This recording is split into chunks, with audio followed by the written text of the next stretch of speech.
I'm looking at Naga Siren. I'm having a pretty good time. I have a Phantom Lancer. Have you checked the sound? Am I too loud? Do I have to lower my volume? How's your open broadcaster handling this shit? Is my voice too loud? Is my voice too loud? I'm getting duplicate. You have both in-game sounds and then the Discord sounds. Then you should go on the options menu and try to mute me as a co-caster. There's an option for that. You just go on the options, top left. Done. Go on audio. There we go.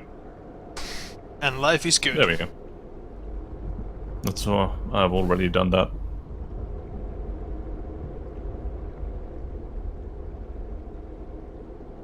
Maybe So we know that. we should do actually like a formal introduction. Hey, welcome to everybody watching the stream now. Obviously, but we're still in the loading screen and we're talking to each other, and now currently the viewers will see us talking. So, I suppose in essence, who the fuck are you?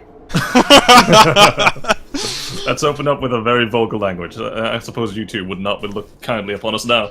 It's just I'm streaming on Twitch. I'm not gonna put it on YouTube. Who cares about what YouTube thinks? No, you can put it up on YouTube. It'll just not be monetized. Yeah, I know, but Come on, you have to build your image, man. You have to believe in yourself, man. Something, man. something, man. That's the most motivational speech I've ever heard. Yes, I mean I'm excellent at motivating people. I mean I get people out, and they shit. How do I continue a lie like this? Just go with again. Something. No. I have to have a convincing lie. Once you begin lying, you have to kind of go along with it. Let's see. Look. All right. I got it. Look, I tell people to adopt dogs, right? So people who are feeling bad, I tell them to adopt dogs. They suddenly begin to feeling responsible over this small creature that eats and shits in their home, and they have to pay for it, including another tax for taking care of it, and they become happy. Which just shows you how terrible humans do in loneliness, right? We need something to take care of in order to be happy. Okay. Yeah. Well, you're not wrong, I guess. Yeah. That lie, I was supposed to be a lie, but it became a little bit too real there, I realized. Okay, we're in the game now. Alright. Dire team's turn to ban. Thanks for the excellent introduction and welcome and warm up and whatever. But hey, welcome to the stream, and we are watching currently Techies is Love, Techies is Life. Turn to Oh ban. my god, what a name. Versus AbominationS. Dire team Requiem. ban. What's the... It's Requiem Autumn Techies is thingy. Love. Yeah. Requiem Autumn? Yeah. Yeah, that's the league we're in. And it's an upper division match, EU teams both. So we have bans coming out. Tinker, Radiant team an Elder ban. Titan for Techies is Love, Techies is Life, and a Slark for AbominationS. But I think you should think a little bit about that name. What does that name say about the team, or the players that are in the team? What kind of people are they? Terrible people. Horrible Dire people. team's turn to pick. No. These are the guys you take out to the bar and drink beer and tell amazing stories to. Because these guys love Radiant watching people team's suffer. turn to pick. Yeah, definitely. And that's always a great time. Uh-huh. These guys always have great stories. At least I believe so. But I guess I'm a douchebag as well, so I guess I know. But they get their great stories 10 on, seconds like, remaining. everybody else has to suffer for their great stories. Yeah, and it's 5 worth it. seconds remaining. Perhaps not, Yeah, but yeah. Okay, yeah. We have a Radiant Tidehunter team's turn to pick. for Techies and a Rubik for AbominationS. why the fuck would they ever open up with a Rubik? Hey, why not? It's the Grand Vegas! I mean, yes, he's grand, he's fabulous, etc., but tactically, 10 what does seconds Rubik remaining. bring to the table when you open up with him? Spell Steal. No, that's 5 not very seconds good. I remaining. mean, yeah, sure, you can still take Tidehunter's spell, sure, but there's no reason to ever Reserve open up time. with Rubik. He's always good as a third or second, or even fourth pick. Why? Because you can surprise people Dire by, hey, team's turn to pick. now you suddenly have to watch out when you take your spells, but you're basically warning them now. You've already warned them that you're going to steal spells. Yeah, but now, imagine if Techies is only picking, like, heroes that have good spells to steal. Now they have to think about, hey, what about if the 10 Rubik is seconds around? remaining. Do we really want to pick this? Do you know what you can do to Rubik then? You could just kill him. Because Rubik doesn't actually have a lot of health. You make a good argument. The thing is, he still has to reach level 6 to be a threat. I'm looking at that. And that's not even. He's not even a threat. He's just a counter. He's a counter. time. I have a phantom launcher. Sorry. You use him as a piece to stop your enemies from doing whatever they're doing, right? Yeah. So picking him early as a proactive piece, that's the thing when it comes to picking, right? You pick your heroes first to be proactive. And already we have 2 pieces which are kind of defensive in nature, right? Warlock stops teamfights. Rubik stops teamfight by taking the enemy's spell. You can initiate with Rubik, but that's not what you use it for. Do you think And the they Rubik... pick Ogre Magi. Team's God turn damn to it, ban. that was correct. Do you think the Rubik and Warlock are the support picks for Abominations? Or do you think the Warlock is going mid or off lane or safe lane or what? The thing is that they have the option available, right? Warlock can do anything. 10 seconds but remaining. ultimately, what Warlock is weak against is it may have good base armor, 5 base armor seconds and things remaining. like that, and good movement speed, but he has no reliable slows and CCs. Dire Things like team that. ban. So, and also the cooldown on his rock. Holy crap! Oh my god, 165 seconds. That's almost 3 minutes. So yeah, It's just slightly over Tidehunter's Ravage. yeah. 10 But seconds remaining. that's the thing. Warlock is already, even as a support piece, he does 5 okay seconds against remaining. Tidehunter. That's the thing. He does okay. And but you can fuck around with a safe lane and mid lane Warlock. That's completely fine because Radiant of team what's it ban. called. Fatal Bonds is good, but I want to emphasize the point about Rubik. They picked Ogre Magi because Rubik's spell, stealing any of his spells is not really that impressive. It's okay. All of these spells are just okay. But 10 they're not seconds terrible remaining. either. Yeah, but does he? The question then becomes 5 in the seconds action. Does he steal multicast? I have to Google that shit. Reserve time. I I'll have Google it right no now. idea, actually. It's a good point. Yeah. I doubt it, but hey, I've been wrong before. It's But rare, ultimately, but it as- happens. If you take a look at the bans, you'll see how the Warlock pick has been reacted to. They kind of presume it's support, so they're now currently in the midst of banning cores to trying to stop, trying to limit their options, which again might be it just of course are Dire being team's removed. turn to ban. It's not always the right move because Warlock is flexible, but just no need to focus on him until we know exactly where he is.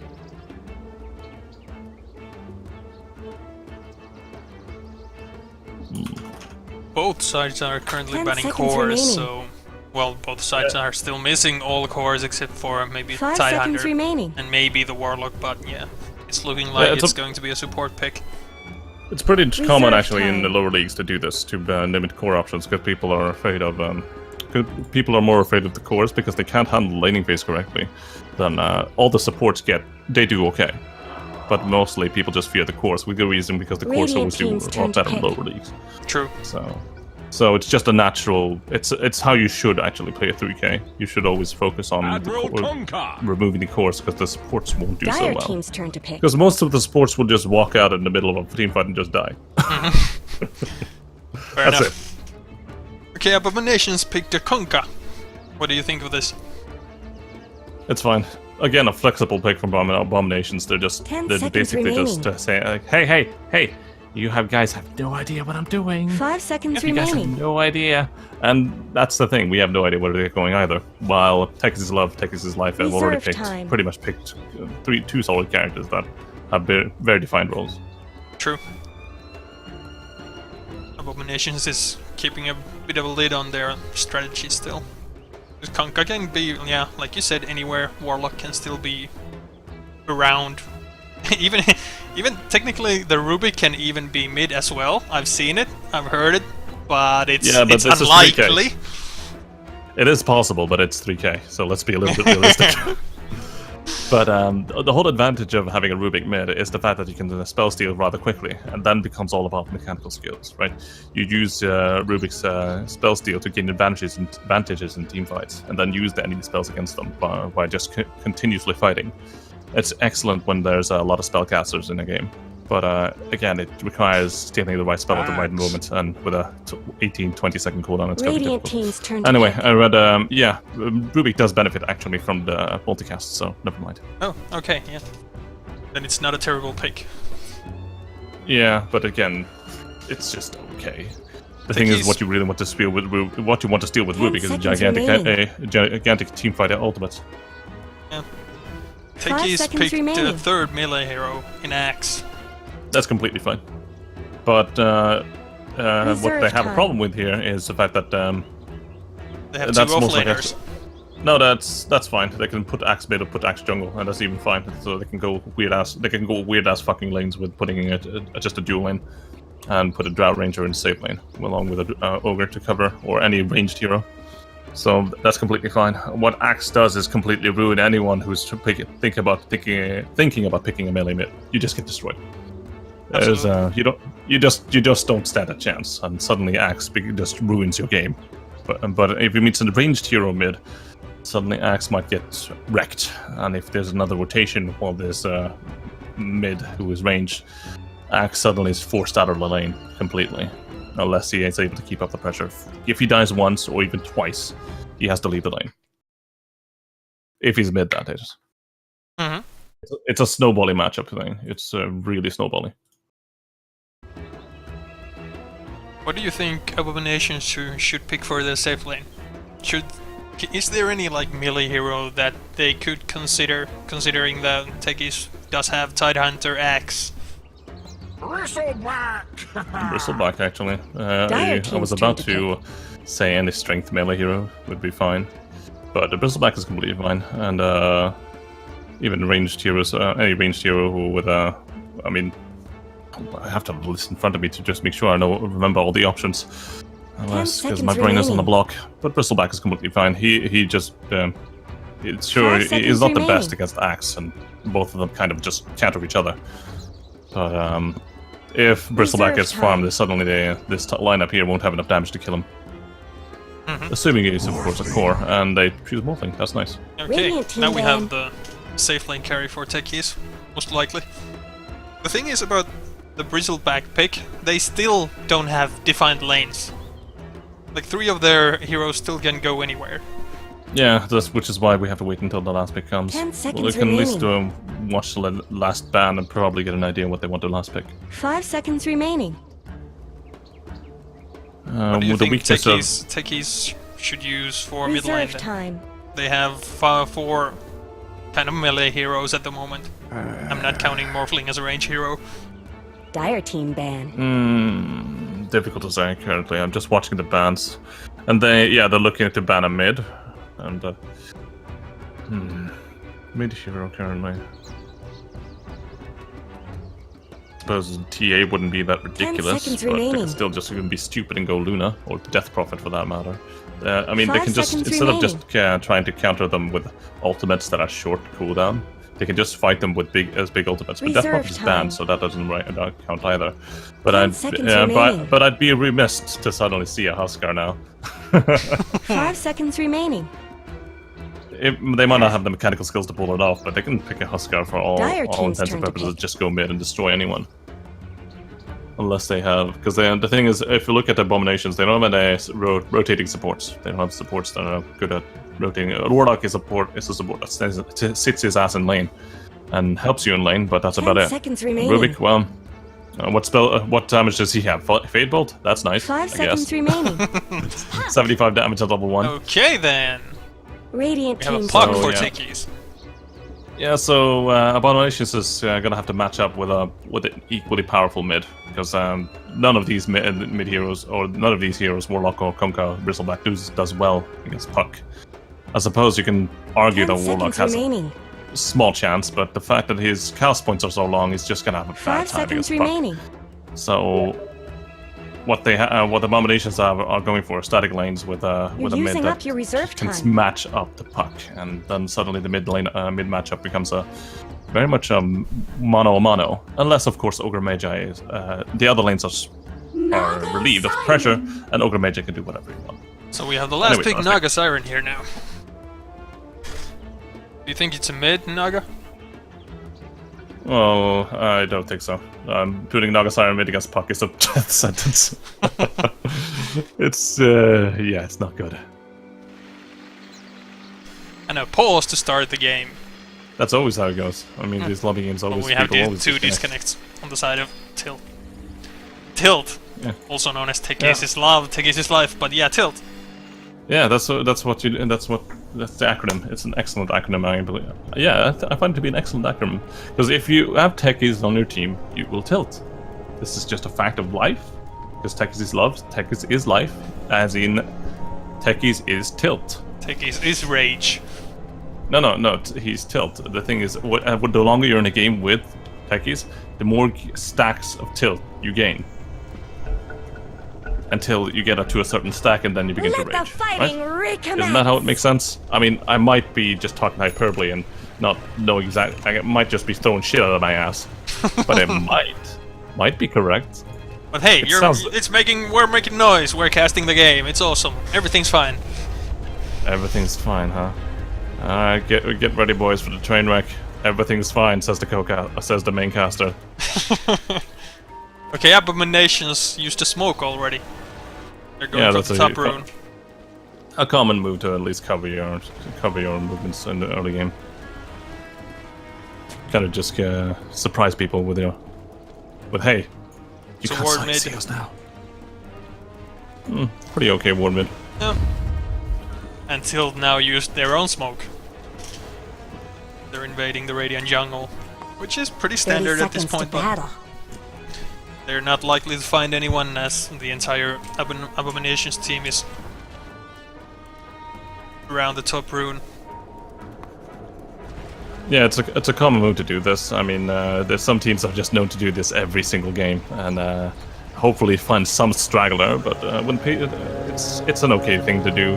But the whole thing with doing this smoke is the fact you do grab a fucking ward and you put it down. There's no wards that have been put up yet here for Tilt currently. Puck has two wards, but yeah. Yeah. They had excellent positioning to place wards, but the Puck still has two wards. Yeah, because you usually block off the camp on the bottom lane. One of those, so either small camp or the large camp. That's why you do that rotation. Morphling is being ganked, sort of. Everybody's mid, except for Tide, but... How is this actually going to work? They're just going back and forth. This is not going to work. No one's actually going to gain an advantage here. No, they won't die. But, oh, never mind. Oh, Gilgamesh is in trouble. Or, well, the Puck's in trouble as well. And the Morphling as well. Everybody's in trouble. Somebody's getting a first blood here. What kind of clusterfuck is this? I did not expect this Ogre on the run. Because already two people are dead on the Radiant team, and okay, healing salve is gonna keep himself alive. He can't catch the Ogre. He's gonna make it away. Okay. So everyone. Wait, hold on. AbominationS waited mid. Tilt's answered by going everyone mid, and people actually died. It was sort of a clusterfuck of a fight, but yeah, 4 people died. Yeah. Tilt eventually came out on top, though at this time their Puck mid doesn't have any regen apart from one shared Tango. And the Ogre Magi has 4 Tangos on the top lane, and that's it. Oh no, he did a crucial mistake. Oh no. Veeam with a very crucial early game mistake. He used the courier before the mid, and the mid had already bought a bottle. And well, now there's no bottle for our Puck player in mid. Yeah, that's the Where whole did the thing courier about die? I missed that completely. It died on the bottom lane because Veeam was grabbing the courier. This is all right, guys. If you're 3K, never do this. Never take the courier unless, and if you do take the courier, make sure that the mid has their bottle, right? Puck doesn't have his bottle now. It's on the it's not exactly. It wasn't on the courier, but it's in the base. But god damn, 1.5 minutes without it, he's just gonna be having a bad time against Kunkka, and he could actually potentially die. Absolutely, he doesn't have any regen, and he's down to 250 health. Correction, 170. And he may be dead now. Let the world end now. And that's Well, Tidehunter's your responsibility. sales, but good. And also, that's terrible for Puck. As for Puck is the whole reason you do pick Puck and the whole reason Puck is good is the fact that when she gains a small level advantage, he or she, whatever, she amplifies his advantage by just killing everyone. And on the bottom, Tidehunter just died. I suppose you could have had a support hero pick up the bottle and give it to Puck mid, but now currently Kunkka is ahead in last hits and well regen, and that's not to mention that he's probably going to have rune control as they have an axe jungle and they have to have Ogre Magi watching over Morphling. So yeah, this is not doing too well for Puck, but we'll have to see if he can outplay. Bristleback is in trouble on top. He was way too aggressive, or well, he wasn't too aggressive, he was just there, and that was the mistake. He had no regen, he was very low on health, and the Morphling just took advantage. That's unfortunate. That's not exactly how it's supposed to go. A bit of a clusterfuck mid, and then with some feed deaths. This is what I was talking about, being supports being kind of not exactly some worry, because well, people just tend to Puck feed, is contesting the rune top and managed to grab it from Kunkka, which was a very nice play. No, Kunkka is in trouble. 2 more seconds until Illusory Orb. And he got him. And the teleport comes in for Warlock, and this is ultimately the weakness with AbominationS lineup. They have no rotating support or rotating characters. They can't exactly send Naga Siren, and I presume they would at least have Warlock kind of standing around the runes, so they sort of give them some rune control, even though they can't rotate. But no, apparently Kunkka has to do that by himself because the character can avoid his Ogre is in trouble top lane. Bristleback is going in, and he has very many nasal goose stacks. But that's gonna leave him dead because all he needs to wait for That is. yeah. That's not a good trade for them. The thing is, yeah, Ogre Magi has a lot of armor, which again, 8 armor that works against all of Bristleback's spells, and he has to eat through it with nasal glue and well, more shit to Morphling, I guess. Morphling is 202 at this time. He's almost level 6, 5 minutes in. And yeah, and as soon as he has the advantage, he's gonna be fine against Bristleback. Since Bristleback is all physical damage, you can just more full agility almost and the fighting. Okay, they're going on Still be- Tidehunter bottom again. He's very tanky. because he's level 5. Radiant's top Yep. tower And his deserves just Kraken as shall much help remove as the bottom. Warlock spell there, so. This is they haven't actually zoned it out with Rubik and Warlock properly. They've at least sent, Warlock mid to occasionally help, though the help didn't work. He TP'd there, he was there for moral support when the Kunkka died. Yeah, and now we have an Axe jungle with most likely a Tranquil Boots at this point. Yes, let's double check the courier. Yeah, there. Uh-huh. He's gonna have the Tranquil Boots. And that's it. Now we just wait for them to play and just... Yeah, this is also something you see in 3K. In 3K, they don't really sound out their offlaners correctly, which is why their offlaners always do so well. And Tidehunter at this point, when giving First Blood and including losing the courier, should have remained level 2 for quite a long time. But because they have Naga Siren on the safe lane, Rubik there, so who doesn't do any does a little bit of magical damage, and the Warlock that doesn't have a stun or a slow. They really can't kill Tidehunter quickly enough before he gains some XP and gets away.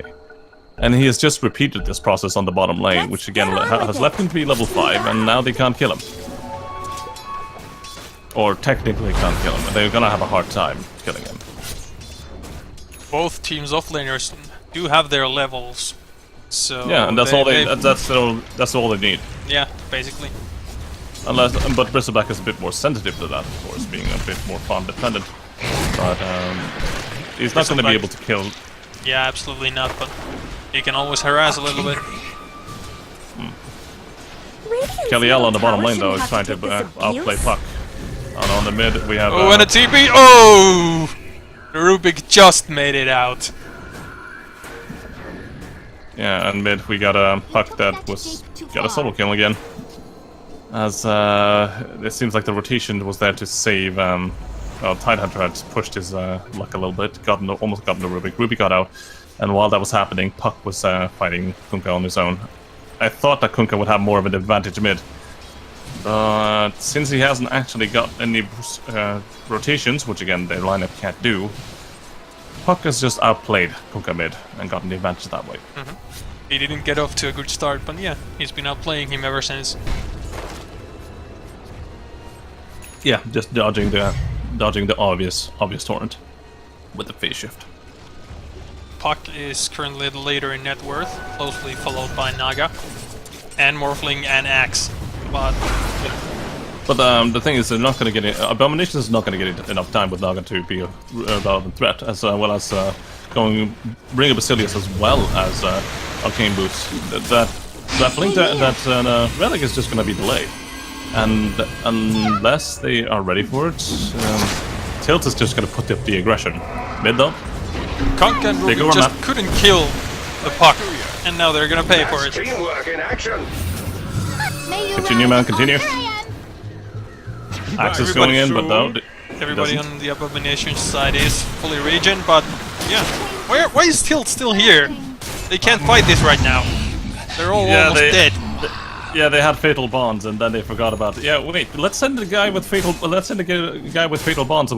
Puck is low, and then he dies to fatal bonds. God damn it! That was just such a misplay. Oh, that happens. But okay, Rubik TP'd bottom. But yeah, they have no kill potential on the Tide at the moment. He also has a Ravage. Dire's middle tower isn't going to last long. Well, Puck, though, on the other hand, is going to take the game away, but again, that death in the middle because of a friend of his decided to stand close to his enemies while with fatal bonds, and his Puck. Where's the Warlock not dewarding this? Okay. So they are dewarding each other. Kunkka used the bolt. Oh, he hit as well. Puck is... yeah, he went down. Nice boat. It was a very nice boat. Hey, Puck still made him pay pretty dearly, but yeah, at least he survived. Look at mid. We have Axe hanging up mid now. Taking over, and he still soon has a blink dagger. The thing is that, yeah, Puck might have died 2 times down, but he still has the items he needs to be aggressive, and, well, if they can put up the aggression quickly enough for Naga Siren to not be relevant, then they can just win the game through. But if Tilt does not push their advantage, the Naga Siren is just going to grind them slowly to a pace. Sure, Morphling is a piece that can stand up to that, but he's the only piece that can really stand up to that. And the Axe is going to have this blink dagger like very soon, in the next 3-4 minutes probably. And after that, they can really start pressuring AbominationS, and I don't see what AbominationS can really do about it, unless they want to rotate like 3-4 people every time. They can stop it. They have the rock from Warlock to stop it, I guess, once every 3 minutes. Yeah. So not the optimal counter. Yeah, but we'll have to see how they do mechanically. Get ready on the bottom, man. Yeah. Puck's in position. The Ogre is sorta baiting the Warlock. But he's just doing his thing on the lane. Look at the Puck. The Naga is still farming, but better help Dire's middle tower. Rubik just lived. Rubik used everything, and nothing happened, and now the Puck is going in. Why did Warlock leave? Why did Warlock leave? Why did Warlock leave? This is not the play. A solo Ravage, but got the most important. Oh, at the same time, top lane. Okay, so that's what they left. To fight on the top lane, and they didn't actually get a kill. Axe just bought his blink, blinked into the trees, called nobody, and now he is in deep trouble. Team killing spree. Yeah, this is not good for the AbominationS though, as they left. They had 3 on the bottom lane. They didn't spot the Puck, so yeah, the solo Ravage got a very important kill, which was a kill on the Naga. I think that was worth a lot of gold because, well, Naga Siren is still farming, and they TP'd Warlock top to get a kill on Morphling, which they didn't succeed, and then they get a kill on the Axe because Axe was a bit dumb. But that wasn't the right tactical move. But ultimately, AbominationS is the losers here, or I mean the winners. And Tilt doing some doing some weird shit, but still going Dire's ahead. top tower And is under Avon's doing attack. some weird shit, and falling behind. Naga has moved to middle, so she can farm a little bit more. Dire's middle tower is under attack. She has 1800 gold. What do you think she'll go for first? What's Naga's major first item? Someone better It help has Dire's to, middle it's tower. always what's it called a relic. They have to. It's always radiance every time. There's no point in doing anything else. Which is why all the items there are just kind of worrying me because it kind of delays that timing. Because the Naga Siren is pretty much just, Tidehunter was caught bottom, and he's down. Kanka is hitting X1. Oh! X jumped in, he has a good creep wave behind him. Call the bristleback and dunk. Yeah, Radiant's top he's tower done. is under attack. Yeah, picking the bristleback into an axe is never a good idea. Usually, unless that bristleback gets a lot of farm. Naga Siren the is a smoke bit was- in trouble. Mid. Ooh, the puck phase shifted away from the boat. It would have hit him. He had X marked and he was called back and the torrent was there, but yeah. Kill, kill, kill! Astounding! The puck aggression managed that was to escape and 3 Axe got a kills. triple kill. Yeah. Axe was chopping people to pieces because he got bristleback, he got Naga Siren, and he got Rubik, or well, not specifically in that order. But he did some weird ass shit. But yeah, the aggression that I was talking about, the tilt is coming to fruition, and even Morphling is joining the fun. Why? Because he can do that, and he doesn't need to. But ultimately, if they actually win the fight as hard as they do and actually kill the Naga Siren, this is completely worth it for Morphling to suffer. Yeah, absolutely. To take away his own form to just. What's the ogre doing there? He's way too deep. Putting up a ward. That was so not worth it. Okay, you got a Potentially not. you got a Yeah, good it's a- ward, but you died. Yeah, that's. I've done that a few times, put warding, but it didn't expect his enemies to be there. But unless they actually take off the ward, that's gonna be Dire's worth it. middle tower isn't Because going that's to last again, that long. ward is gonna last there 7 minutes, and it's gonna see everything about when they're around that area, and that area is always very important to the Radiant. And if they don't control that area, and that means that Tilt has control of it, which again continues their aggression, which again continues their advantage. That's true, but I would imagine AbominationS saw where the ward was placed. They were pretty Don't much presume too all much around on him. 3K, man. Don't presume. Don't Yeah. presume. Sometimes enough. they don't know. Oh, Sometimes they don't know. I've gotten away with that shit so many times. Smoke came in from Tilt. X jumped into Naga. And a bit of a wave. Naga is, done. Domination! Good Ravager 2, and Times a couple of dunks. Later, 2 of the 3 cores on AbominationS side are down. Most importantly, the Naga. Not much good's happening to Radiant's That's bottom the tower. kind of aggression I presumed it would be, and that's how I presumed it would look. Sure, you can get the axe here, but where's the follow-up? Radiant's got- bottom Oh, they got- dropped the rock as well. no more. Why? Take it away, man. Take it away. There are no ultimates on the Tilt side, but they are still winning this fight somewhat. Yeah, it's a four man down because the Bristleback and the Naga were already down. The rock didn't do anything. I just don't see how AbominationS can answer this aggression from Tilt. As in, Kunkka got a kill on Axe, and that was really nice, but there was no need for a follow-up, and indeed it wasn't meant to have a follow-up. It was just meant to do some damage, and then they would laugh. Supposed to be, but kill Mesh, standing his ground. Tidehunter went down because he was a bit too aggressive. But then again, that's what Tidehunters does. The Ogre has to sacrifice himself so the Morphling can get away. But yeah, I think They're that beating on Dire's Tilt top stayed a bit... tower. They were a bit too long there. Yeah, but that's a mistake that always happens, and that's a mistake that always Something happens. better help There's Dire's no need middle to pay attention tower. to that mistake, as they've currently just gained control of the bottom of the map. And Mm-hmm. They they've have good just wards there. indirect and they're ultimately limiting Naga Siren's farm potential, as everyone has to go on the bottom lane to try to fight and gain an Dire's middle advantage. tower Naga has Siren been is just like, denied. please, I want to have some place to farm where there aren't wards. But there are wards. Then they can see Naga Siren farm. So, Naga is currently 4th on the net worth chart. yeah, you can argue there isn't supposed to be Radiant's top certain trades in tower certain has looked situations, better. but ultimately the tactical advantage is still the same. The Naga Siren isn't farming, ultimately. Radiant's Or top optimally. tower deserves just as much help as bottom. Kanka is doing a lot of work for the Abomination side. He's Xing people very well and hitting the boats. But then again, for example, in the bottom fight, he killed the axe, but it was only he targeted everything away from the rest of the Tilt team. Yeah, but that was completely intentional because he was planning to run away. And the Abomination team kind of like, oh, he puts up the boat, let's follow up with because we have Conqueror up to make sure that we can fight, and that's no, that wasn't his intention at all. Kelly L wanted to actually run away. Gilgamesh was a bit too deep, perhaps, on the top lane. He wanted to get the tower, but yeah, the Conka is there, but he's not really helping the Bristleback. Tower could use some help. Yeah, but Bristleback is fine. Yeah, he's tanky. And there are only 2 members of Tilt on the top lane. And the boat coming as in again and hitting. I don't think he's missed like 1 boat during this match.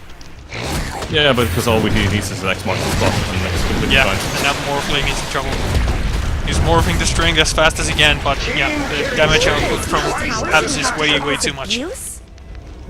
There was just 2 people on the top line. Tilt had no reason to be there when there was 3 members on Abomination's team. And then they killed Axe, and there was only one target left, 3 versus 1, and Morphling gets killed, obviously. So, and oh, what? Puck died on the bottom lane. There were 3 members of Abs there, and the Conker was there again. So yeah, Puck couldn't really get away. Conker is the only hero that can actually deal with Tilt's aggression, and Tilt's aggression aren't being focused; it is just spread, and that's not how they should do. And because their team fight is better, Tilt's team fight is a lot better, so they can just go as 5-man and then put the pressure on Naga. But the longer this continues, the fact that Conker just basically stops every step of aggression from Tilt. Yeah, look at Naga Siren now, she has a relic. Yeah, and she's also the second in net worth now, with Conker being first. The Tilt does have, like, they do have the tools to pressure Abs, but they're not. Yeah, like you said, it's too spread out. It's failure of execution. Yeah, the Kanka is doing very well at countering their aggression, and now they're letting their Naga get back into the farm game. And you can't really win a farm game against Naga eventually. Yeah, and ultimately they'll just be outblasted. But the Morphling can change the way in late game, but he's the only one who can change things in late game. Kanka caught the ogre, but decided against killing him for some reason. He had to. Oh, yeah, he saw the reinforcements, so he knew that if it was only him, he didn't want to do it. And to team the Bristleback. No, he didn't make it away. The ogre was just there, but decided not to stun him. I don't know if he saw him or not, but the Morphling came with the adaptive dragon wave form. And killed 5-man. Was a good-ish supportive TP from the Warlock, but the Ravage just ended it all for Abs. Yeah, there was no reason to TP top, because Kunka and what's it called? Yeah, Kunka and someone else just TP mid. Or Rubik died mid. I mean, Kunka went there and Bristleback tried to TP there, but got stopped. So there was no reason to teleport top because there was all 3 members there, and Bristleback was a dead man walking. And instead of just losing 1 person, then they lose 2. And 2 towers. Yeah, not to mention that problem as well. Failure of execution. I guess Radiant fortified their structures. The Axe has blade mail. Radiant's top tower has looked better. Now he's very terrifying if he jumps in and just calls and activates blade mail. If he gets a good call of everybody, takes a lot of damage. Considering the synergy with Tidehunter and Puck, it can be devastating for Abs. Dire's middle tower the hard initiation, the initiation is really good. Oh, they caught the Naga. Oh my. What happened? That was not supposed to happen. What is Kunka doing here alone? Own it! What is Kunka doing here alone? I suppose that was... Kunka was mid and Naga's bottom? Why? The rest supports were defending the base. But I know he's been doing well, but yeah, he can't take 3 members of Tilt on his own. No, it's impossible. It's just impossible with their hard engage. And now they just follow it up on a curse. Axe caught the Warlock, and there will be no rock dropping. Well, he tried. Tilts are dropping a bit. Yep, the puck is in trouble. Yeah, he's going down to the quilt spray. In a line of duty. You don't want to be here till you have no mana, you have no health. Naga's coming in, the Bristle is way too tanky for you to deal with right now. Double kill. The Aglaudi always put up a good fight. But the story seems to be the same. Tilt puts on aggression, they counter it a little bit because Tilt overextends, but Naga Siren has the Radiance now. So, sure, this aggression from Tilt looks a little bit good, but it's a false sense of... Don't be lulled into a false sense of security. Because Abomination has a great backup plan. And currently, though, Morphling is, well, keeping up in farm, but we'll have to see how it actually looks in fights. Because Tilt's teamfight is all about execution, while Abomination's teamfight will just naturally be good because they will try to outlast their enemy. Structures are fortified. It's a simple hard engage, try to kill everyone as quickly as possible versus soft engage. Bristleback is staying a bit far back. He got the tower, but oh, okay, yeah, the Naga Siren song. Cancelled it. The rock came in at the wrong place, the Ravage hit 3 people and the rock. Axe is trying to fight the Naga and succeeding in it. Tidehunter is almost dead to the rock and Bristleback, and he goes down, but the Bristleback is dead as well. And the Axe is just dunking everybody everywhere. The only survivor from the Abs side is the Kanka. Yeah, ultimately that engagement there was caused by Bristleback being way too far forward and trying to take out the tower. And because Abomination didn't want to kind of just let him go, they tried to semi-fight there by using the Naga Siren as a cover for his escape, but then Kuka sending his boat, cancelling the Naga Siren, cancelling it perfectly timed though. Yeah, it looks very neat. And suddenly you realize you're in deep shit in the fight. Warlock has to use his rock to counter-initiate against a team that is already hard engaging on you and is right on top. It wasn't a very good communication when to cancel the Naga Siren sleep for the boat, but yeah, the problem is that you had to fight, and the Axe goes down to the boat, X combination again. They're not supposed to fight. Yeah. That's the thing about Abomination. They don't need to fight, and they have no intention to fight. The more farm they get on Naga, the better they are. But they are not exactly doing so. They're half-assing it, which is really weird. But Naga netted the Ogre just before the Ogre could get an Invis rune. Okay, he managed to get away eventually, but... I think it was a regen rune, but hardly matters. It was still... Invis rune, but then 24 minutes came up, so it changed to regen. Oh, I see. That's nice.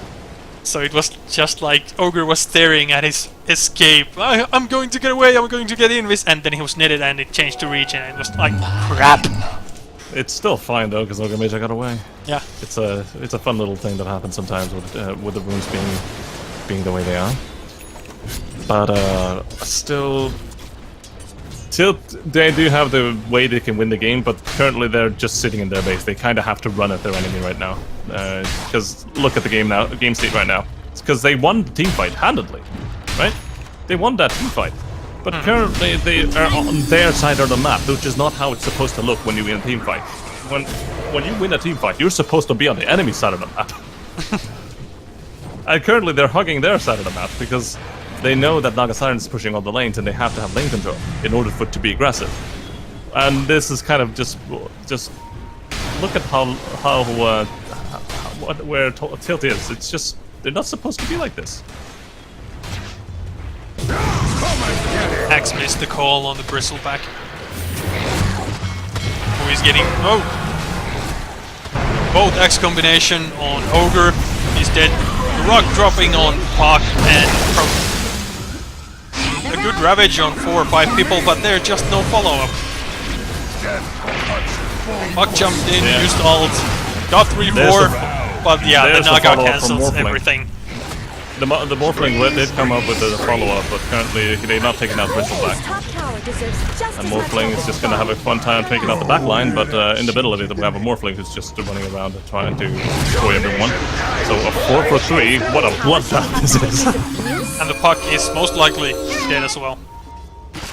They know where he is and the Bristle can just quill spray him down. Or not. Morphling is the going Puck to is scare him away. Bristleback is tanky, he has Pipe and he has Vanguard, but he can fight the Morphling? Radiant's Okay, tower sure. does Maybe. look better. Yeah, Yeah. the Morphling is indeed trouble right now. He might have died if the Ogre didn't show up. Yeah, still strange moves. There was a great initiation from Tilt, but then Morphling is a bit late to the fight. He finally turns up, he gets 2 kills, but then everyone has already run away. Naga Siren begins their song, and it just kind of stops. And then suddenly everyone just kills each other. Which again, I mean, Morphling should have already been in the fight when the initiation came over. I mean, 4-man Tidehunter Ravage, Puck hitting 3 people with a Dream Coil. I mean, it was genius. Everything was supposed to go in Tilt's favor, but then they forget the Morphling. Yeah, which absolutely. is supposed to be their damage. That's the that's the whole thing with having a lineup like this with a single core, right? You have to have Morphling playing on point. Concurrently, he was just a bit late. That also happens. That when you don't communicate with your team, like, look, dude, I'm not ready. Yeah. Then it doesn't matter how much farm you have when you're not using it against your enemies, and that's what happened. I mean, the perfect Tilt initiation was beautiful, I think, but Morphling wasn't there. Yeah. They got an excellent Ravage at the end, and yeah, they had everything set up, but they just, yeah, the Morphling just needs to be there when they get that kind of initiation. Yeah, ultimately you saw the result of such a fight is the fact that Naga Siren just outlasts their enemy and they constantly take damage.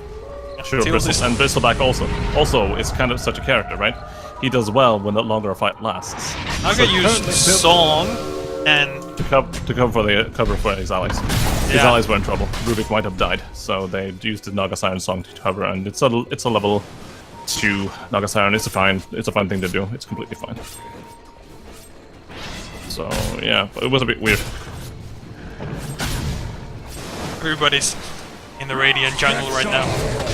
Yeah, this is how it should look from Tilt, but it should have looked so like 15 minutes ago. Yeah, they would have had a definite advantage then. Now Abs can really fight back. They have everything they need to win a team fight. Yeah. Good boat coming in again. On the left side, look at that Ogre. What's the Ogre doing way back there?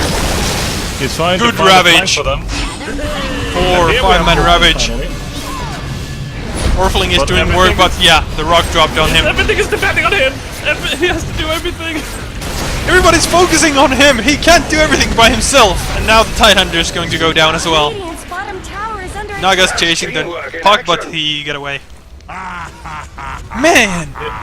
That was a bit wonky on the initiation. Ogre Meta was looking for an angle to and just give his allies information to initiate. They initiate, but Ogre Meta is already dying. Axe is teleported back to base because he was taking a lot of damage from Naga Siren Illusions. So they had a 4 versus 5 against their enemies on their side of the map.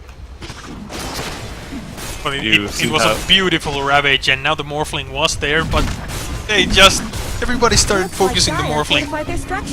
Yeah, and because he can't run away, because Yeah. he has to carry it by himself and he has to make sure that his enemies aren't CC'd, but Axis also has to be a part of that initiation, but he wasn't. He was at base. Always did get short shrift. It was a 4 versus 5. That's not how it's supposed to look. These guys need to 5-man. They really need to 5-man. Oh, the Puck jumped in and used the Kanga, but ooh, a good ulti from Puck, and not so good ulti from Kanka. And the axe called, but yeah, he had way too low HP to really do anything with it. Hey, the spell steal really worked, because Axe was actually supposed to call 3 people before that actually but as he teleported in, he got silenced by Rubik. It was stolen from Puck. Hey, Grand Magus, great first pick. So yeah, that actually And now he's dead. Because if he got that initiation, it would have looked a lot better for Axe, but a 2 for 2 at the end of the day.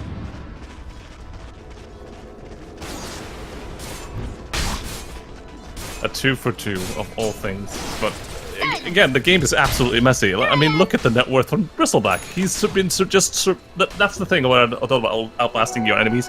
He's just been surviving every fight. Look at how many deaths he has. That's what Bristleback does. Yeah, but you're supposed to kill him when you pickaxe. Right?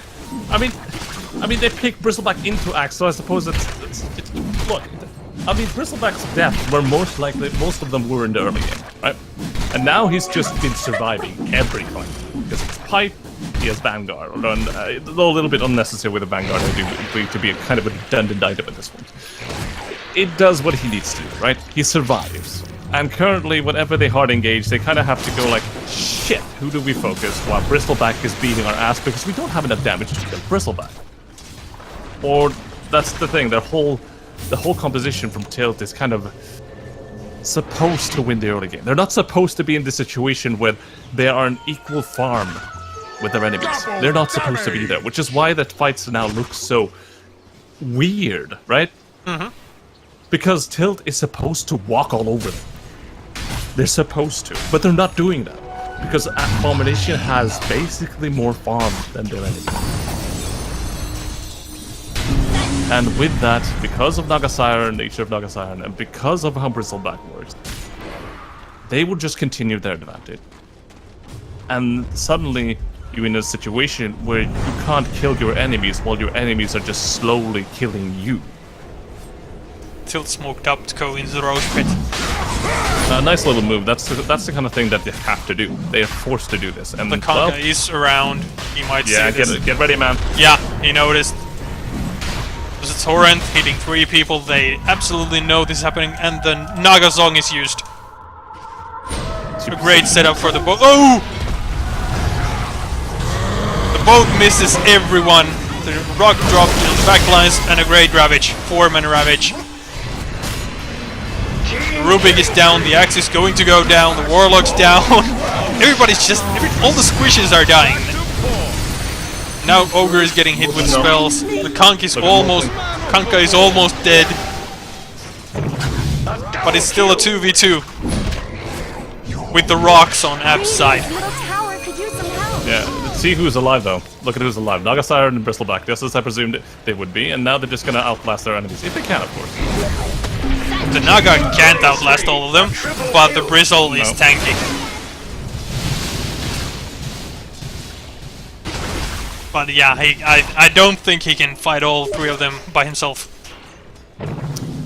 Tilt was not supposed to win that fight. They missed the boat. They missed their opportunity. They were positioning themselves with, and they let them know that they let them everyone know. But hey, look, we're going to attack now. Watch my Nagasiren song, and they all watched the Nagasiren song. The song was cancelled. The boat was missed. Everyone moved away, and suddenly 2 ultimates was used for no effect. I mean, I suppose you can appreciate the Kunkka rum for being a little bit nice, but that damage comes through anyway. And they kind of just telegraph, "Hey, we're going to attack you right now." And Tilt just naturally says, "Okay, you're going to attack us, but then we're going to move accordingly." And they did. They just won the team fight. Small play that I saw there was the Morphling got out of the pit earlier, and he adaptive striked the Kanka before he could send the boat. That's why the boat was late. That's why it missed everybody. Yeah, but as soon as he hit the torrent, he was supposed to throw it in. Well, I think like everybody else was still a bit too far back when he hit the torrent, so he had to wait a little bit more. If he had thrown the boat immediately, it would have hit. Okay, sure, but there would have been no follow-up. But hey, yeah, though we might give Tilt credit for winning the fight, it hardly matters. Look at the map. Yeah, they're not doing anything with the victory. Yeah, and now Axe got caught. He was way too deep by himself. No chance. Yeah, but he has no reason to be there. That's ultimately what I've been pointing out this whole time. Just the fact that if they don't actually... They can win whatever fight they want. It doesn't matter. But you're fighting against Nagasiren, which means that you have to grab a tactical advantage with a team fight. And they did not grab a tactical advantage with the team fight. And thus, they died. And look, Roshan wasn't actually taken out. True. They had to back out before they could take it. And Tilt has no vision around the Rose Pit. They have one ward at the top rune. Yeah. No, wait, yeah. They do have a ward at the Rose Pit. Yeah, they have a ward. So they see it. Dire's and they can top fight around tower it. is under attack. Yeah. And it seems like A-bombs want nothing to do with it. So yeah, people tickled Roshan again, but ultimately left him alone. Both teams is like, yeah, we want Roshan, but not really. Just denied their top tower. I guess. Both are fighting for control over that area, which is what it should have been, but a question also becomes, why didn't Tilt just take it when they killed their enemies? They're beating on Dire's top tower. They had Morphling, and they have... they're supposed to don't have lifesteal, so they can't do that yet. But they find Gilman. Dire's top tower is That's a under big attack. kill. Well, the Naga zone Yep. saves him for now. Does he make it in time? Yeah, he Yeah, does. he does. But now they're all after the Naga, and she doesn't have the song to save her. She's way out there all by herself. The Warlock is there, but yeah, he shouldn't be there. That's a guaranteed kill for Tilt. And now they can take Roshan. You have to worry about the rock, of course, but yeah, with a Ethereal Blade, Morphin is going to be able to take out any key targets he wants to fight. Naga Siren had no reason to save that, because that's the thing. If she's going to save someone like that, she has to teleport back too. I'm not really sure when it was ready, but on the Butcher Travel, but it should have been a double teleport there. As Look at the Naga Siren vision as well that as Tilt Physical. placed around Roche Pit. They have 3 wards covering all entries. Fall into the Dire. Yeah. That's the thing. If you control the Radiant jungle, then you naturally control, as Dire, if you control the Radiant jungle, you naturally control their side of the map, and you naturally put a lot of pressure on where Naga Siren is going to farm. Naga Siren is forced to go top lane in order to farm safely. And this is what they should have done a little bit earlier, but still the result is the same. All the cores on currently- Tilt's side are... They do have items, but then again, Radiant's bottom so do tower's the cores got and apps. problems. Yeah, they're just as big as each other. So if you just press F6 or F7, you can get the graph ready to you, and you'll see it's most likely equal. But you don't want it equal with Naga Siren. Because Naga Siren is fine with sitting on her base. The XP is just like almost 5,000 to Tilt's favor, but the net worth is 3,000. So it's barely negligible. I can't even English. Negligible. Yeah, thank you. You do it. Yeah, I believe in you, man. But yeah, Naga Siren is fine with defending her base. Kunkka is fine with defending. Warlock is fine with defending. This ultimately Abomination's lineup is a defensive one by nature. And Tilt is the one who has to go high ground. And do you want to go high ground? Who the fuck hits the tower with this lineup? Seriously, look at Tilt's lineup. Tell me who's gonna hit the tower. Creeps. Okay, No, yeah, they're maybe They're not. gonna die. Never mind. Good Ravage initiation on 3. Dream pull on 2. Continue. Go, go, go, go. Leon, go, No, go. the Axe went in. The Axe... The Warlock and the Rubik just exploded. Warlock did manage to drop the rocks, now the Axe is dead, the Ogre is going to fall as well. Tilt went in very well, they got a good initiation, but yeah. No! The Naga Siren cancels the TPs. And now they're poised to take everything. Good ulti from Puck. Morphling is running away from the Naga. Barely. Tide got caught, he's most likely going down.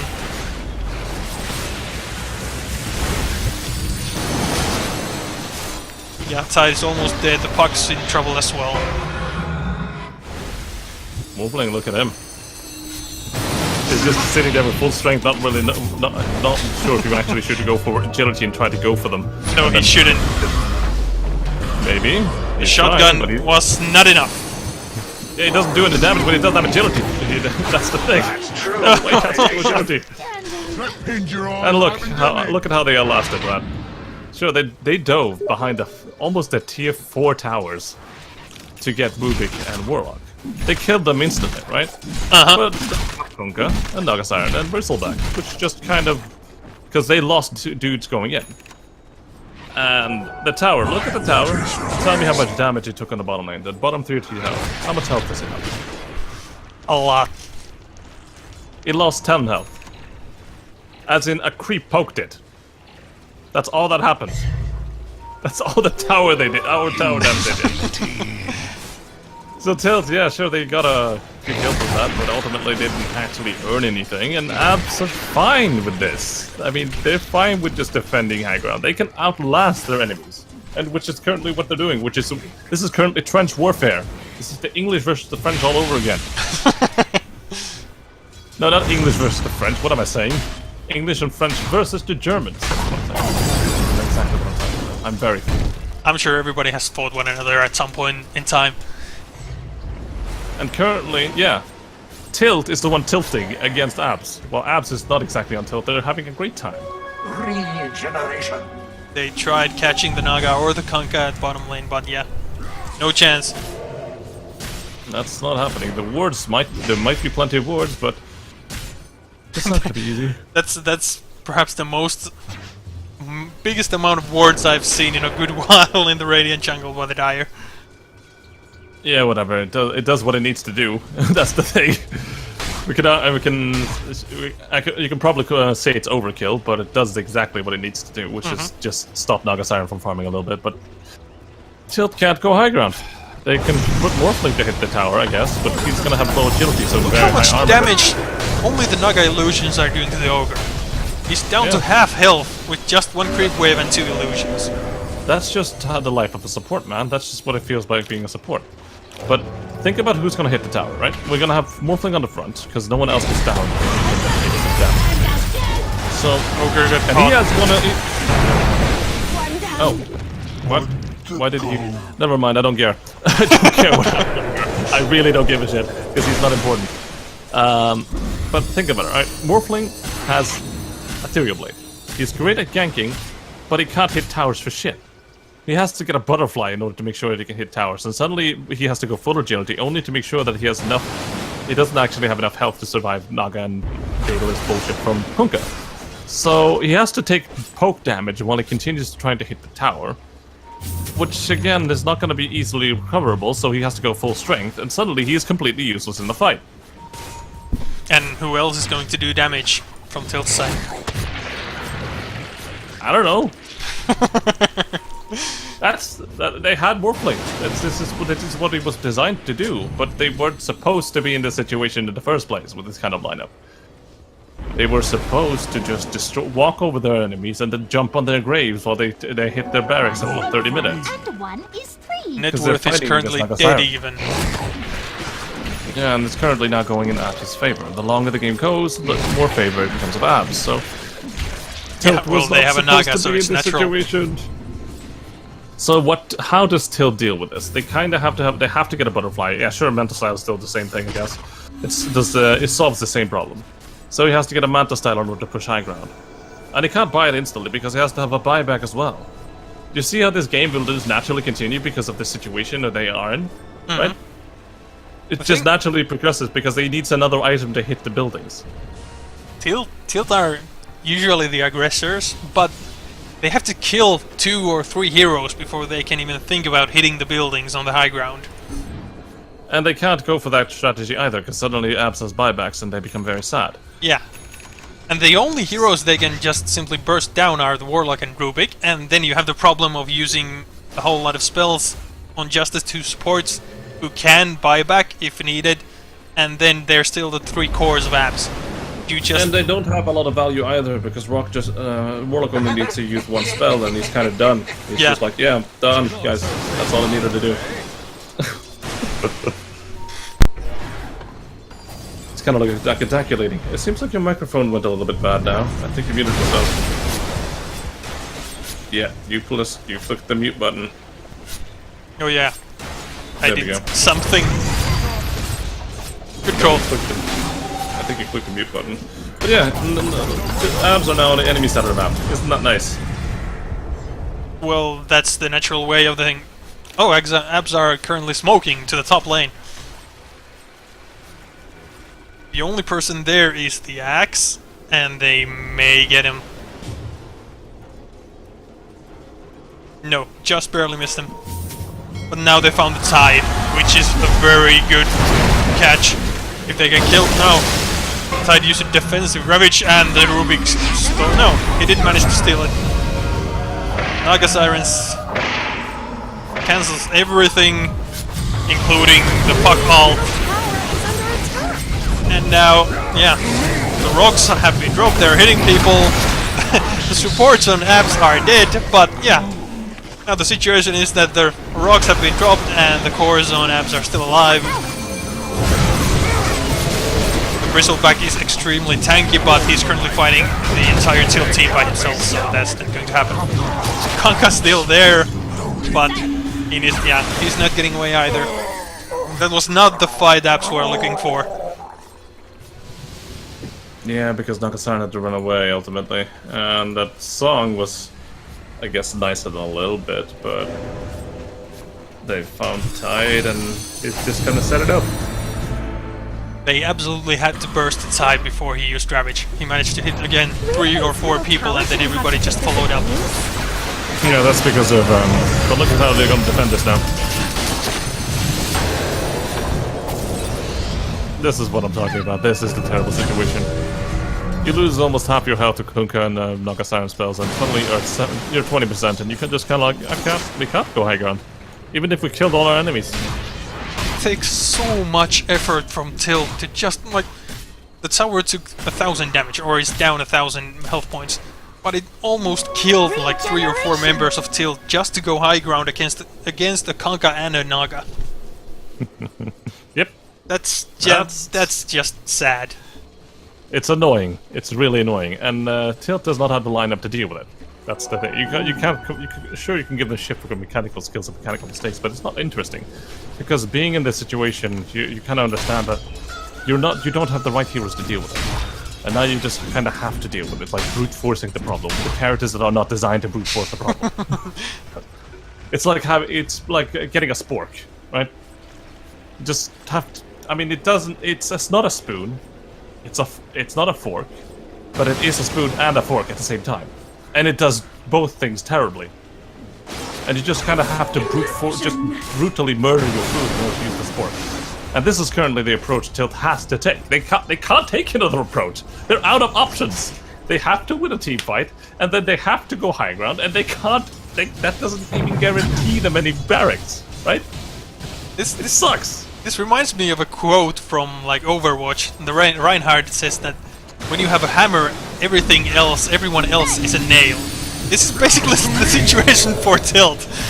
They have one tool and they need to force it against everything and anything. They need to make it do anything they want. And it's just not working against Abs. Because ultimately Tilt's lineup is a ganking one.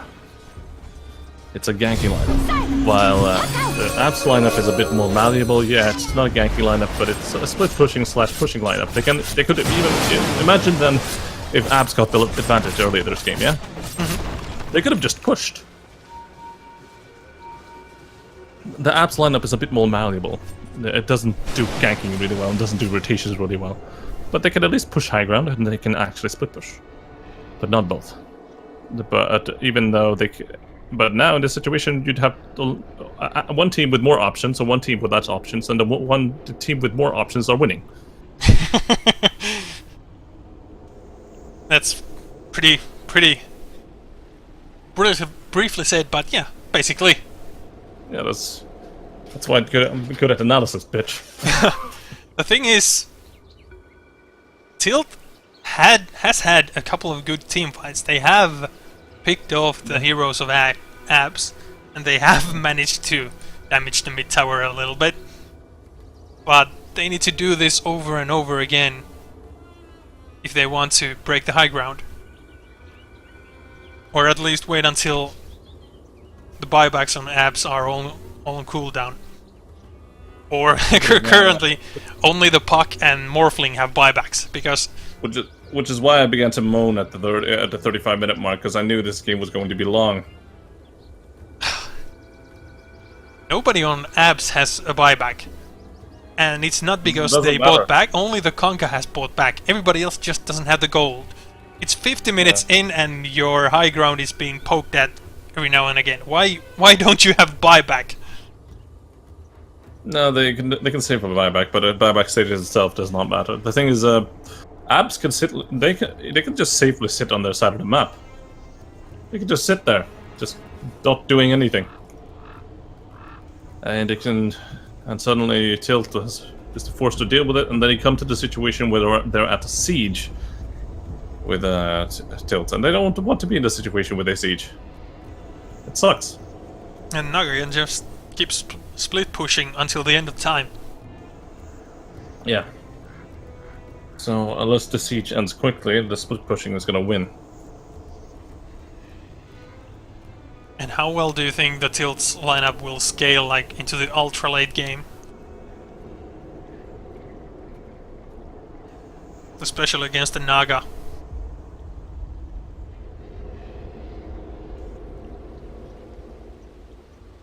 And now we just wait. The Naga is getting 6 slotted. She can still upgrade her bots, but yeah, that's pretty much it. So the power, I suppose, when the Tilt lineup gets so many items that Nagasar now suddenly gets. I mean, it's an anti-mage thing. You win with an item advantage from Nagasar.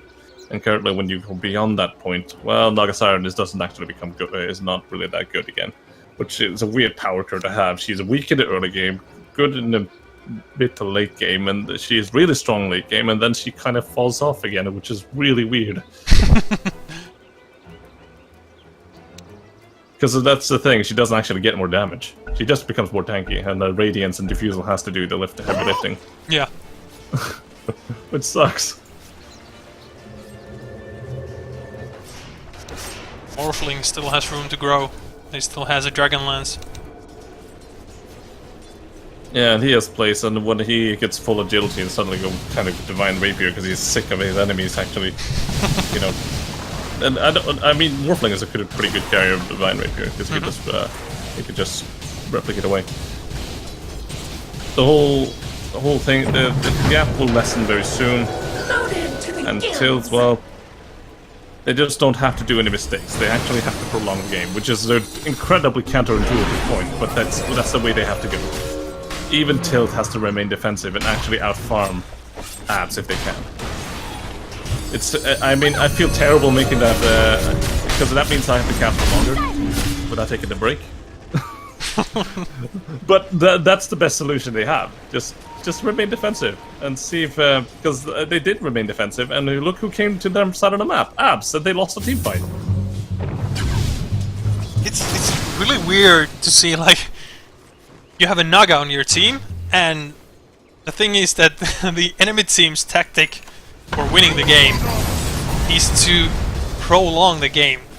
take the game even later, where Naga usually is good, but like you said, the power curve on the Naga is really strange. So eventually, if they can prolong the game long enough, they can win against the Naga simply by the item advantage. Yeah, there's a double Daedalus on Kunkka, which is going to be annoying as fuck. But Kunkka doesn't actually have a lot of health, so if they catch him out of position, they can just kill him. Yeah. He has 20 armor, and that's it. If Morphling gets to the Ethereal Blade and just destroys the guy, I think he'll smoked up. They're gonna find the Kunkka now. Oh shit, this sucks. And he's just dead. Now they're chasing the Grizzle bag, and the supports on Abs are just watching. And great Ravage. Ogre Mage died just to the close right. And now the rocks are there, but yeah, what are they gonna do? What is Ruby going to do? Let knowing you, Ruby. That's what it kind of gets. This the Nagasarin's illusions were chasing Axe and almost got him, and now they're just delaying the push. This is what I was talking about when it comes to Morphling. He has to kind of carry on his own, but I mean, it's always nice when the enemies just give you the game like this, I guess. Because Kunkka was out on his own, completely isolated, with no eyes in sight. He goes alone, gets both killed, and call from Axe. And the shotgun Axe, yeah. Yeah, Morphling has enough damage to deal with it. I guess they didn't have to prolong the game if any other enemies were going to do such a mistake. Look what they're doing to Radiant's middle barracks. You're just delaying the game with the Naga ultimate at this point. There's no way you're defending these racks. Radiant's middle barracks have fallen. Naga illusions are doing a lot of work. They're burning all the mana and a lot of the health as well. On tilt, but not enough. And then Morphling just went in and nuked the Warlock. Now the Morphling is in a... no, he can morph just to strength. He's fine. He's fine. Radiant's middle barracks are under attack. Tilt might be in trouble, but they want the rags. Radiant's middle barracks have But they may have stayed there too long. That's still fine. Morphling still can probably take out Roshan with this as well. What? What? Oh. Why did the Bristleback just give up chasing the tide? He got a Glimmer Cape, but yeah, that's it. invisibility. He would have worn off eventually if he had just, like, continued chasing. He would have found him, he might have killed him. Yeah, it probably was in the blink tagger would be used right in the blink, in the invisibility. Yeah. And that's kind of how that sometimes it's just not worth it chasing people. It's a waste of time. Sometimes. Then again, he could have used Quill Spray and just kept cancelling blink. Presumably, it's difficult to say. Yeah. Oh, regeneration. That just happened. It did. And now we're back to static farming. Yep. It's a lot of fun, I promise.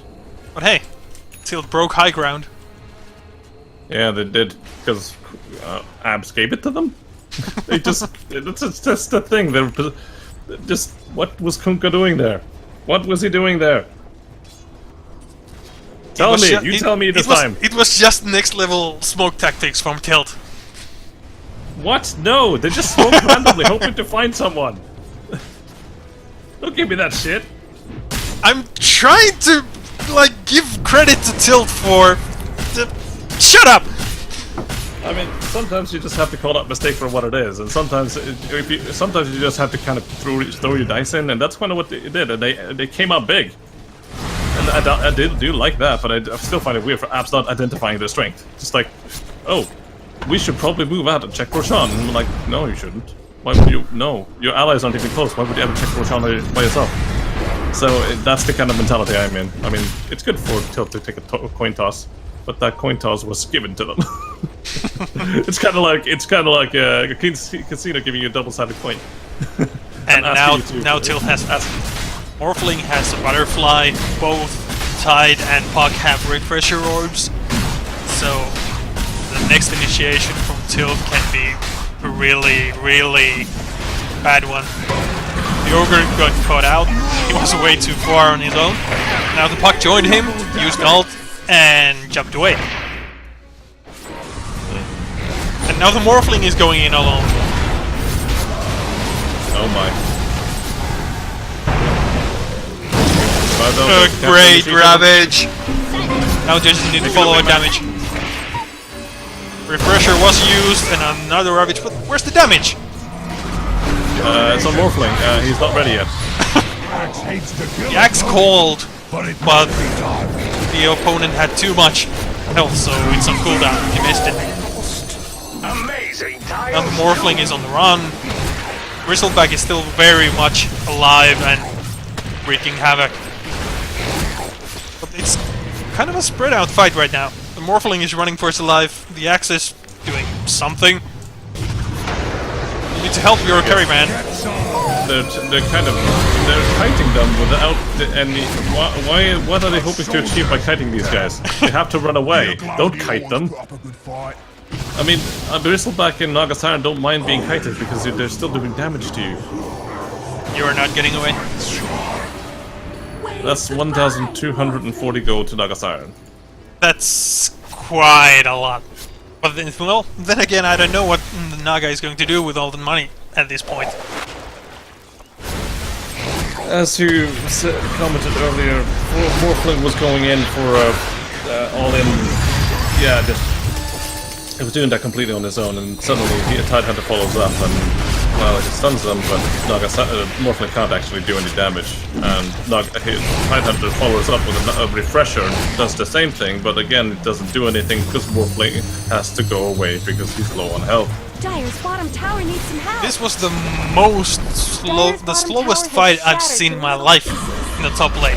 Everybody was just hitting everybody, but nobody was dying. That's why we didn't even mention what was going on, because they weren't going to kill each other. Bristleback and Nagasar can't kill anyone for shit. And now Abs are pushing high ground. Yeah. Oh, just missed. Because Wolflink was dead, and he's not supposed to be dead. He has buyback, but he chooses not to use it yet. A good call from Axe. He caught a few, and he has a big AP, but he missed the Culling Blade again. Naga and Bristleback are still there, still doing their thing. Okay, Bristleback. Nobody's doing anything about the Naga. She just took the Raxus, used alt, and no, okay, she just got the mana for the TP. Barely made it out.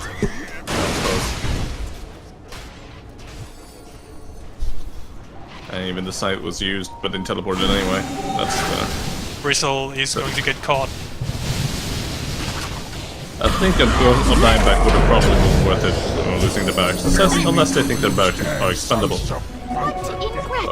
Probably at this point it is.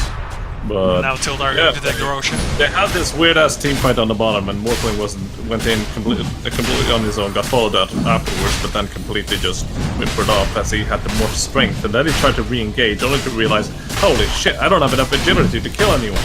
And then he went to agility, only to realize, oh shit, holy shit, I don't have enough health. And then he got more strength and can't fight. And then he tried to cover for his escape, and he's not even escaping. It's all just... It's still just really weird. That was the great pop strategy of going in one by one. Yeah, I'm excellent at calling out such pop strategies. I'm really good at them myself. That's probably how it looks like when I play carry. Which is why I'm really good at complaining about it, but not executing it. I think both the Puck and the Tide used their refresher, so they got like yeah, quadruple ultimates off. But still, the fight went. But it dealt no damage because they have pipe. Yeah, and the Morphling was just hanging back. Yeah, he had to hang back because he took damage before they get in. Exactly. Which is why they shouldn't have even followed up to them like, oh, we should save our ultimates for when a fight actually happens and Morphling can fight, but he couldn't. Alright, we're in a better situation now though, because the Aegis is now available on Team Tilt. And they can now siege with that in mind.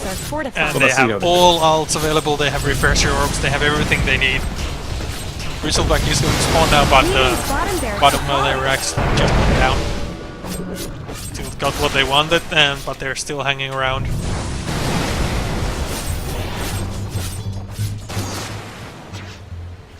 Okay. Clean, get away. They just kind of walked out. They exited the door of a fucking hotel right now. That's what they did. They just thank you for coming. You destroyed our register, and we currently don't have internet because of you.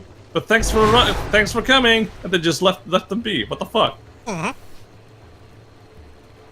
suppose they couldn't have fought them because they didn't know if the refresher orbs are available, which they were. So yeah, it's a bit weird. If you're Abs, how do you think? I would be very scared of like jumping into the Tilt lineup right about now. They have so much initiation and counter initiation, with both a Puck and Tide having double ultimates. Yeah, but their ultimates don't really do anything. As long as they actually get Morphling low enough to run away from a fight, they have pretty much won a fight. But if they don't focus on Morphling and Morphling doesn't do any particularly great mistakes, and Tilt wins the fight just naturally because he does so much damage at this point. Abs has 0 BKBs. Yeah, and it doesn't They're just really matter going to tank everything that Tilt is going to throw at them. That's the thing, though. They don't really care about the magical damage from everyone else. They only care about the physical damage from Morphling.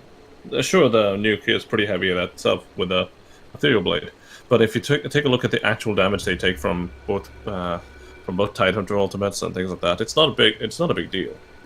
But Morphling is the big deal because he just chooses to target, right? Because his magic damage is not based on it is magical damage, but it's not based on a fixed rate. It's based on his stats. Which is why it just grows ever increasingly more higher, and everyone becomes very sad while they get nuked by Morphling. So, if Morphling does any significant mistakes, then suddenly Abs get the victory. If Yeah, for example, Morphling does the not- team fight at the bottom. He went in alone, Yeah. they took a lot of damage, had to back out, and then Tilt used everything successfully. They had very good control, but they didn't have the damage. Abs just stood there and were stunned and whatnot, but they didn't die. If presuming then that Morphling just doesn't do anything of such mistakes, just completely just fights normally with his team. Presumably. That's That's the thing. Yeah, of course. I know that might not happen, but that's how it's going to happen. I mean, Morphling, if he doesn't do any mistake, he's just gonna win and roll the fight naturally, because he has too much time. We have buybacks available on Conka and Bristleback on the Radiant side, and all the cores on the Tilt side. Oh, someone's streaming Netflix? That's always what happens, isn't it? Nice. That happened to the last person I lived at. They watched Netflix all the time, and they couldn't get a router that actually separated things correctly, so I just had to deal with it. Apparently that's the case here as well.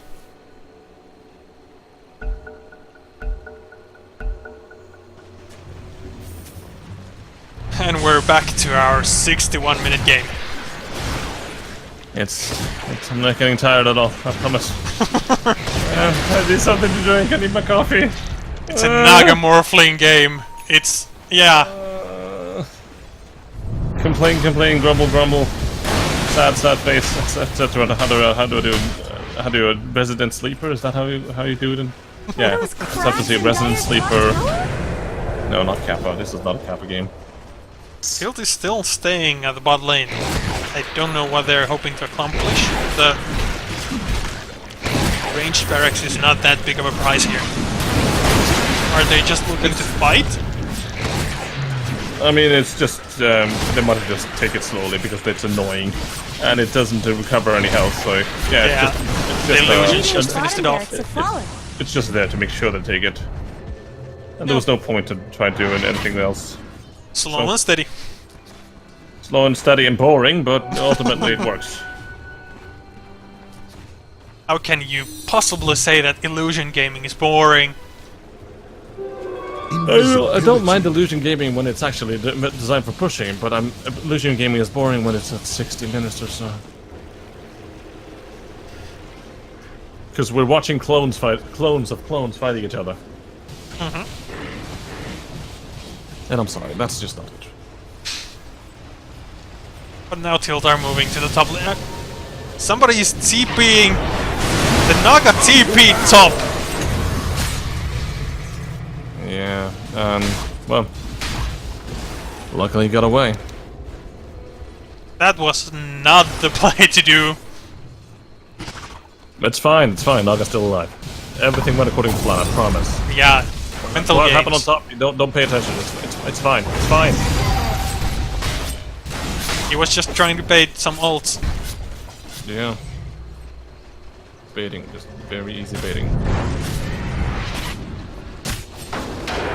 Morphling went back to mid, so they don't have too much damage. Top lane. Oh yes! I'm so happy when I see the Titan rags. It's just so awesome. Yeah, he might as well have it. And well, now the Morphling isn't here. Look at what's gonna happen to these three guys. It's going to hurt. It's going to hurt a lot. Yeah. Double ults, hitting everything. Tide managed to get a Ravage off, and another one, but No, that he's was a dead. Ravage by Rubik. It was a stolen Ravage with Rubik, and as they actually almost killed Morphling during that fight. Yeah. And now the nothing else only to person still here is the Tide Hunter. Well, the Morphling is here, but he's running for his life. Kanka is almost dead, but it doesn't matter. Nobody's going to get him.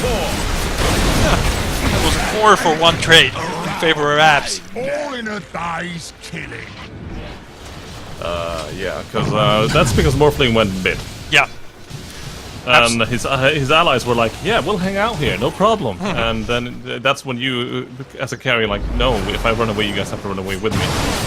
Abs did the exact right thing when they saw the Morphling TP. Yeah. They knew that they still didn't have enough damage left in top lane to contest them, so we're Hey, look going at in, Morphling on the boys. bottom. He's split pushing a lane that already has his barracks down. That's not the play. That is the play, apparently. Kankai's there to Dyer's destroy middle his barracks are wave, taken so down. Looks like Dyer's forced Meanwhile, destruction. it's mid lane. He tried to creep cut at this point, but he's not even creep cutting. You're just there. Yeah, Morphling Okay, now he's teleported back. though. He's just running around doing Dyer's what middle the barracks hell? have fallen. He chased Rubik, I Dyer's guess. top tower is under attack. Bristleback doesn't have a equalized. TP. He needs to run away. They're These beating on guys Dyer's have top actually tower. equalized. What's going on in this game? Dyer's top tower is They've gone. equalized. No, never mind. They're not completely equalized because they got a abs. Abominations got the top tower. So small advantage. Abominations. Tilt is still 16,000 XP ahead and some 6 or 7,000 gold ahead. But Yo, look at that! Yo, look at that manly item. ooh, Kanka has a rapier now, and 2 Daedaluses. If he gets the hit that he's looking for, it's going to melt people. It's completely unnecessary. It's like putting a dildo on your dick. I mean, it's in theory it might. I mean, it might make your dick longer, but it's completely useless. And that's ultimately what he's doing. They're fine when it comes to damage. What they need is utility to ruin Morphling's life. And I suppose a Divine Rapier does that job. But you know what also does that job? Just team coordination. And things like that. Just maybe you could buy a Assault Cuirass for your team so that your team gets more armor because they melt towards Morphling. Perhaps that's what other items can he actually get instead of a Divine Rapier, which I believe is to be completely redundant. He can get a fucking Hurricane Pike. I don't know, Bloodthorn to silence him. Yeah, that would be a lot better. BKB? An actual Orchid. BKB. I'm not really sure BKB would do well, but it would work really well against Orchid against Morphling would be amazing. Right? Just silence the motherfucker before he gets away. But no, he decides to go double Daedalus into the Divine Rapier and get risk losing it. So yeah, I would have much more like the Orchid, because I just have to look at the items menu to make sure I remind myself of all the possibilities. But yeah, the Orchid is really good. Silences are amazing, because... Bless you. Sneezing. Goodness gracious, that was my plan.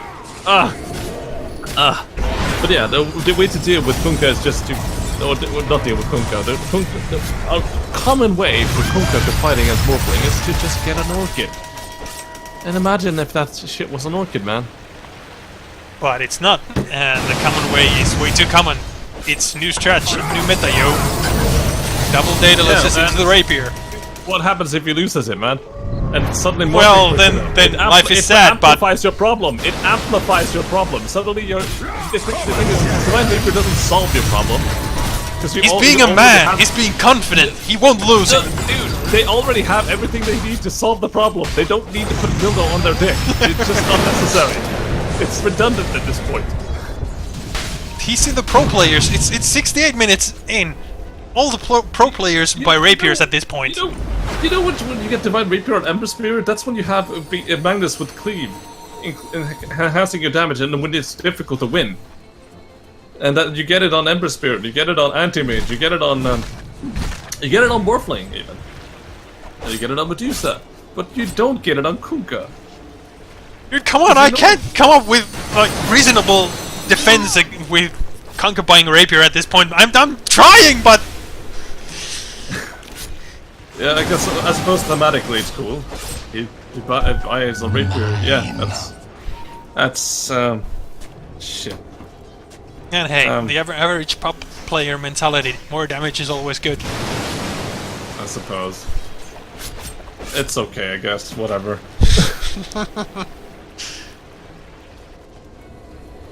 But they're not doing anything with this. No, yeah. So yeah, they have a rapier and there's like, yeah, come to the high ground, bro. And they'd have to push against the illusions. Warlock has a refresher now. Oh. Well, I think pretty much everybody's pretty farmed at this point. The Rubik is at the bottom of the net worth chart, and he's at 9.3k. Yeah, but it's a blink dagger, which is nice. But yeah, look at the Naga just having a great time. Chipping the barracks, just chipping away, chipping away. The Naga has 7.5k gold and nothing to spend it on anymore. Yeah, I guess if you get a mood shard. He already has one. He already has one. You can always get a refresher. Keep it in the base.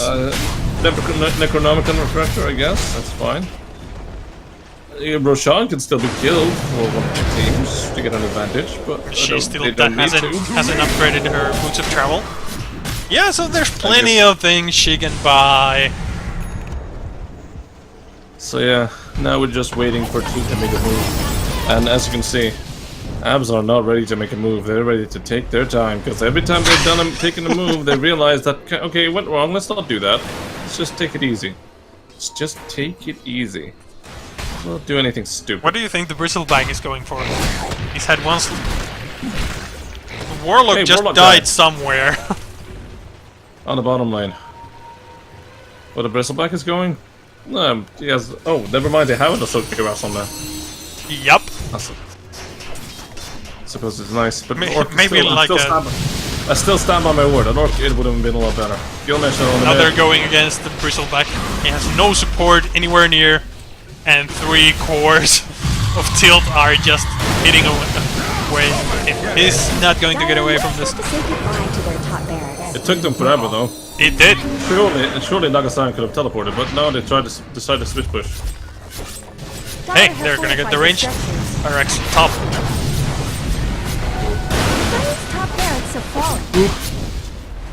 And guess what we're doing again. Was that audible? I'm so sorry. Okay, the Naga is man-fighting the axe, or the other way around. Yeah. And that was the most anticlimactic fight I've ever seen. Just traded a few blows and yeah, okay, see ya. It's like two cats. Yeah, well, they don't want to play fight, but they don't really want to play fight, so they put their paws against each other and they just kind of sit there, stand there, just like lightly touching each other's paws, but then not really much is happening. The Naga was all alone top lane. She used her ult and then she just like almost let it run out before TPing out. She was like, whatever, okay, I'm out.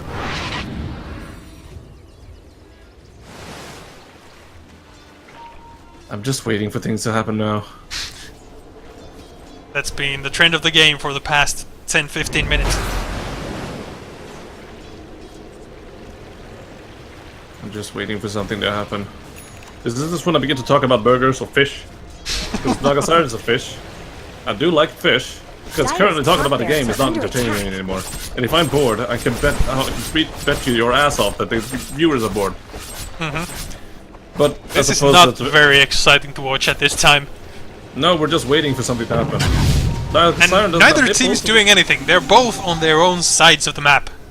Yeah, this is when I will comment about Nagasiren's appearance. She doesn't have nipples, so it's fine to show her boobs. That's a fact. That's how it works.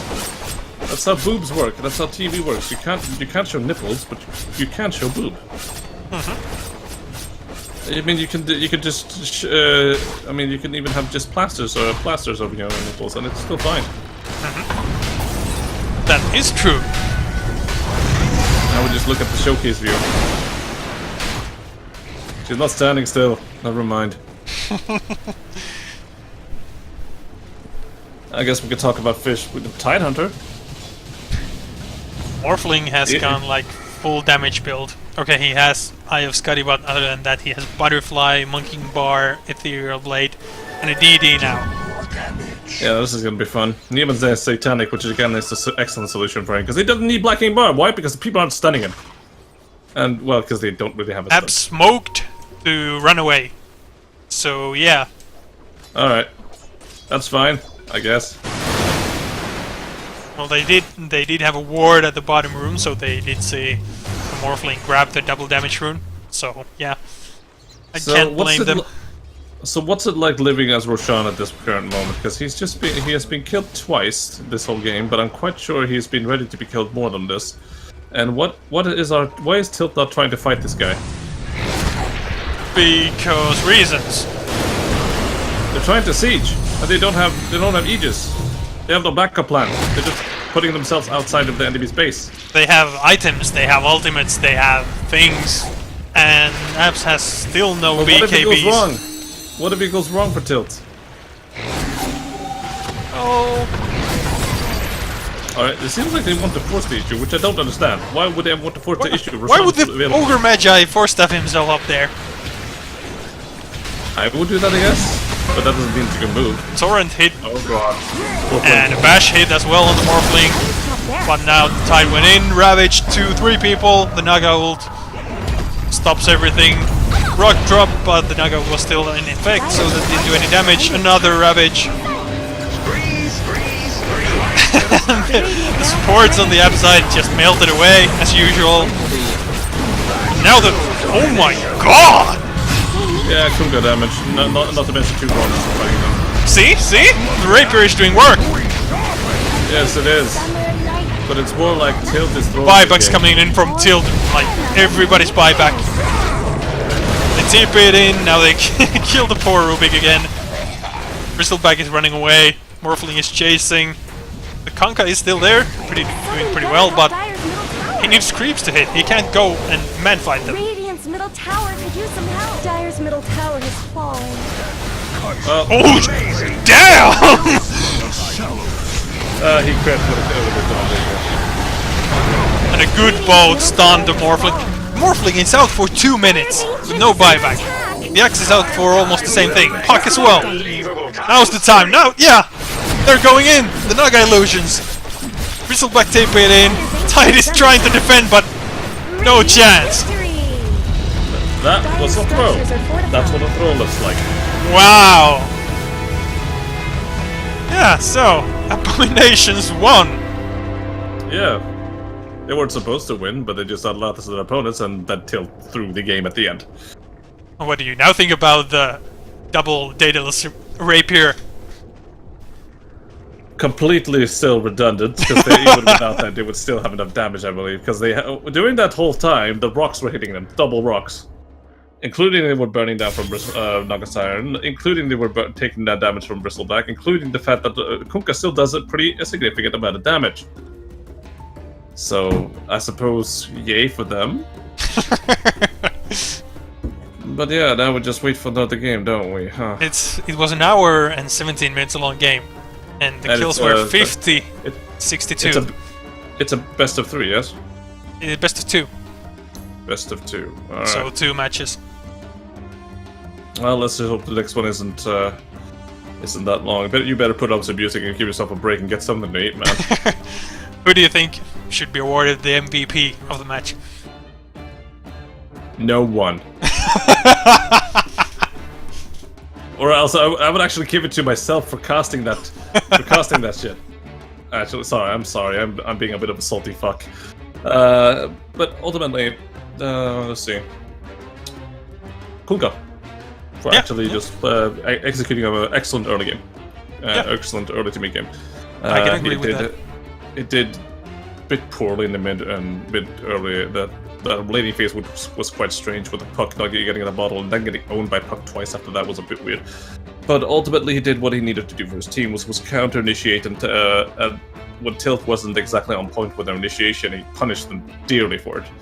And he ultimately just pushed the game's timer away from the Naga. So Naga just had the time all the time she needed to farm, and once she got the Naga's what's it called? Radiance, the game was pretty much secured. Okay then. I guess we'll have a little bit of a break and come back when the second game starts. Alright, I gotta get something to drink. Yeah, you're not the only one. Shit. I'm out, just for a moment.